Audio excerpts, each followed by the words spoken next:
Alhamdulillah itu sama dengan kita mendapatkan pahala sekaligus kita tidak mendapatkan kerugian. Jadi ada yang tahu pengertian surah apa? Yang kamu sebutkan tadi? Jadi kalau ditinggalkan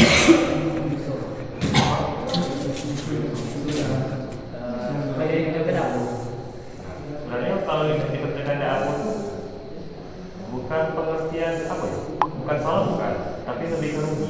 Mengapa? Ya tindakan yang Rasulullah lakukan itu ya pastinya mendapat pahala. Setiap ditinggalkan itu mendapat kerugian. Karena mengapa? Setiap tindakan yang dilakukan Rasulullah itu mungkin tidak datang 2 kali di kemudian hari. Jadi setiap sunnah ataupun apapun yang diperintahkan Rasulullah itu wajib dilaksanakan ataupun harus dilaksanakan agar kita tidak dapat kerugian. Nah, selanjutnya ada keutamaan ataupun keberkahan yang ada di dalam sahur ini tadi. Nah, salah satunya tadi kita menjalankan sunnah dari Rasulullah SAW. Dengan kita bangun sahur itu sama aja kita menjalankan sunnah sekaligus mendapatkan pahala. Jika kita tidak menjalankan sahur, kita tidak berdosa, melainkan kita rugi. Karena mengapa? Ya, tidak sahur itu kita tidak dapat pahala, kita rugi. Sekaligus pas kita puasa melaksanakan, nah kita lemas, badan jadi ini lesu gitu apa lagi? Belajar semangat, sekolah malas, ujung-ujungnya apa ya? Kasihan. Nah, itu bisa jadi. Nah, jadi saya bilang kalau orang tua kamu nyuruh kamu sahur, bangun sahur, itu bangunlah. Jangan ditunda-tunda dulu. Jangan nggak bangun sahur, aku bangun malam di sepertiga malam, main HP dulu, diam dulu, pusing dulu. Akhirnya insaf baru nak sahur. Nah itu sebenarnya tidak salah. Cuma waktunya ada di depan. Contohnya kamu bangun sahur dulu, cuci muka, wudu, makan. Nah, jadi makan gosok gigi. Nah, sudah gosok gigi. Nah, kamu ibadah dulu tersubuh kan. Jadi itu, ya, baca tadarus, baca Al-Quran. Nah, paling dari itu bolehlah kamu pusing sampai subuh aja. Nah, kurang lebih seperti itu. Salah satu keberkahan dan manfaat pada puasa. Yang pertama. Nah, yang kedua, sahur itu juga melatih kita secara fisik dan mental dalam kehidupan sehari-hari. Maksudnya apa? Nah, yang abang jelaskan tadi, orang yang sahur sama orang yang sahur itu dapat dilihat perbedaan. Jadi jangan mentang-mentang kamu tidak sahur, kamu sombong ke kawan kamu. Mentang tidak sahur, kamu sebelah paling hebat, kamu bisa jalankan puasa atau makan kamu ini. Justru itu menjadi sebuah kerugian untuk kamu. Nah, selanjutnya keberkahan yang ketiga. Dengan sahur itu melatih kita untuk terbiasa bangun malam atau bangun sepertiga malam, bangun dini hari. Jadi mungkin di antara ini kawan-kawan atau adik sekalian yang biasanya sering bangun telat, kesiangan gitu. Nah, dengan sahur itu tadi bisa melatih kita untuk bangun lebih awal atau lebih pagi. Karena mengapa? Sahur itu bukan tentang kita makan dan minum, melainkan kita menjalankan ibadah lain. Contohnya aku sholat tahajud. Selain sholat tahajud, kita bisa membaca Al-Quran dulu, kita bisa membantu orang tua dulu, bahkan kita bisa menyempatkan kebaikan pada saat kita sudah sahur. Contohnya apa? Kita membantu orang bangunkan sahur di masjid, misalnya membantu keliling ke warung tetangga bagi-bagi makanan sahur yang kita punya. Mungkin ada sebagian saudara kita yang tadi mungkinnya tidak bisa sahur, jadi bisa sahur karena kita bagi makanan itu. Ya, kurang lebih itu. Nah, selanjutnya keberkahan dan manfaat dalam sahur itu bisa meningkatkan konsentrasi sama fokus kamu. Karena mengapa? Karena dari dokter atau ada yang bilang kalau salah satu sel atau hormon dalam tubuh kamu, salah satu inilah pokoknya yang ada di dalam tubuh kamu itu, nyoba kalau melemah kalau kamu tidak makan atau tidak minum. Efek sampingnya apa? Efek samping itu bawa dampak positif, bawa dampak keberuntungan untuk kami. Itu tadi yang positif, berdampak positifnya. Itu bisa meningkatkan fokus sama konsentrasi kamu pada saat bulan puasa. Karena saya tidak percaya orang yang lapar itu fokus sama konsentrasinya lebih tinggi daripada orang yang kenyang. Saya lebih percaya.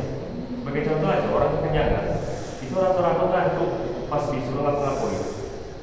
Sebagai contoh ya, orang udah buku, kamu suruh kerja aku, suruh melaksanakan aku, pastinya agak linglung agak bingung. Beda seorang kelaparan, pas kamu suruh dia mengerjakan apa pasti langsung sigap. Ya meskipun ya tidak dapat apa-apa sih, paling dapat duit aja, paling dapat makan. Tapi semangat kan? Beda seorang kenyang aja.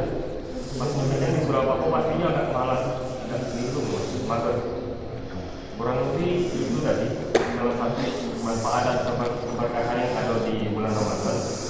Nah, jadi saran abang pribadi, kalau sahur itu menjadikan suatu keharusan untuk kamu, bukan suatu hal yang dianggap sepele, apalagi main-main. Karena ya meskipun di sini ada yang tahan tidak sahur ataupun puasa tidak sahur tapi tahan sampai buka, tapi usahakan untuk sahur. Karena mengapa? Sahur itu dapat pahala. Emang ditinggalkan tidak dapat apa-apa. Cuman kalau misalnya kamu memang tidak ada lauk, tidak ada misalnya maaf ya, kamu belum ada apa ya, tidak lauk atau makanan kan, kamu niat aja itu sudah cukup. Kamu minum air putih, kamu berdoa sama Tuhan, semoga ibadah puasa yang kamu jalankan itu bisa terjalan dengan sempurna. Jadi tidak ada alasan untuk tidak bangun sahur. Kurang lebih pengertian sahur itu sendiri pada zaman Nabi itu, Nabi melaksanakan sahur itu atas penghormatan terhadap orang-orang miskin. Daripada orang-orang miskin itu biasanya menyediakan makanan atau untuk isihan makanan sebelum mereka berangkat kerja. Yang dimana biasanya kan orang-orang miskin atau orang-orang tidak mampu itu berangkat kerjanya sebelum subuh, berangkat subuh balik malam sampai subuh lagi. Setelah Nabi menganjurkan ataupun mengadakan yang namanya puasa untuk penghormatan kepada orang miskin. Kurang lebih tadi sedikit penyampaian materi dari abang. Semoga kepada adik-adik atau kawan-kawan di sini dapat memahami secara lebih bersama, meskipun materi cuma sedikit tentang sahur tadi. Jadi selama di bulan Ramadan ini yang bisa dihitung tinggal beberapa hari lagi, marilah kita menjalankan ibadah puasa ini dengan sungguh-sungguh dan juga dengan penuh ikhlas dan penuh hati. Kita tidak bolong-bolong lagi. Ada yang bolong sih? Pernah bolong? Jujur gak? Ada orang ini gak? Tidak mau kemana?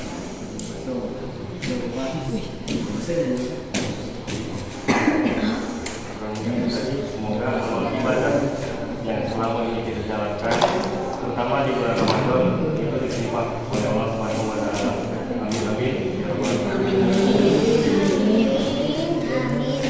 Kurang lebih tadi penyampaian dari abang.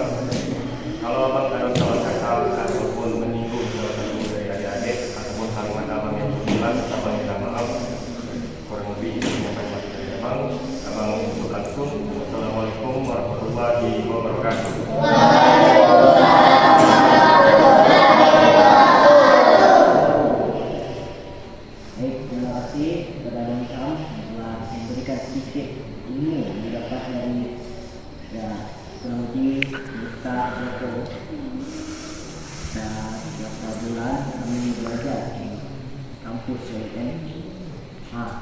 Paham belum? Apa penting sahur itu dilaksanakan? Pertama, oh, tak paham.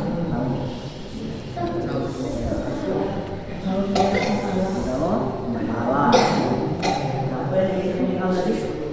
Karena sahur saya sebutkan salah satu keberkahan ataupun manfaat yang abang sebutkan tadi, memang tidak baik. Cuman bisa kamu itu. Ayo, yang tadi. Manfaatnya aja lah, manfaat sahur. Coba ya kamu jelaskan sedikit. Bismillah.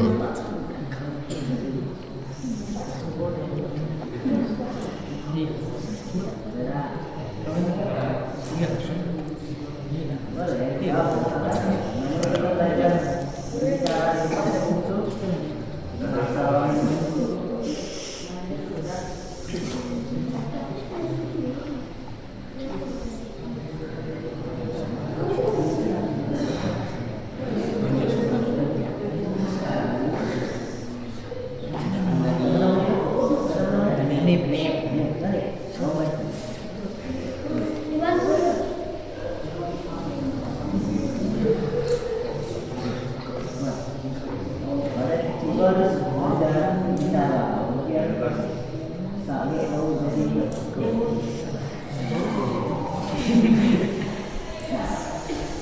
apa tadi? Dan salah satu manfaat atau keberkatan yang kandungan kamu tadi. Satu dijelaskan mungkin yang kau tahu. Kalau kita dapat apa? Kalau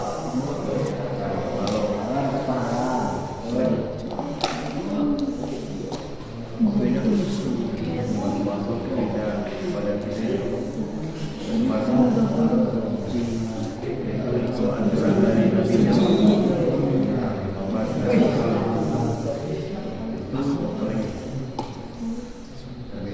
sahur sama tidak sahur tadi. Orang yang sahur kalau sehari-hari dia kalau orang sahur sama tidak sahur beda perbedaannya apa?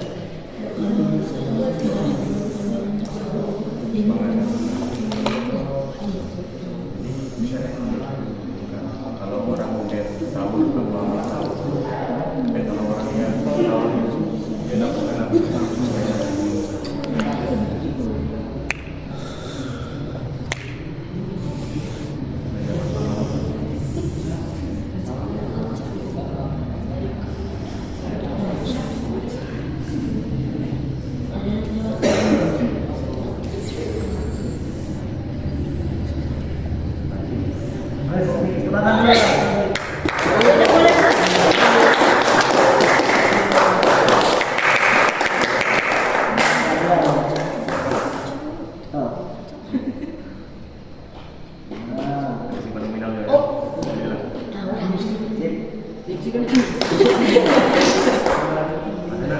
Jelaskan lagi ya, lembar lagi kita. Baik, warahmatullahi wabarakatuh.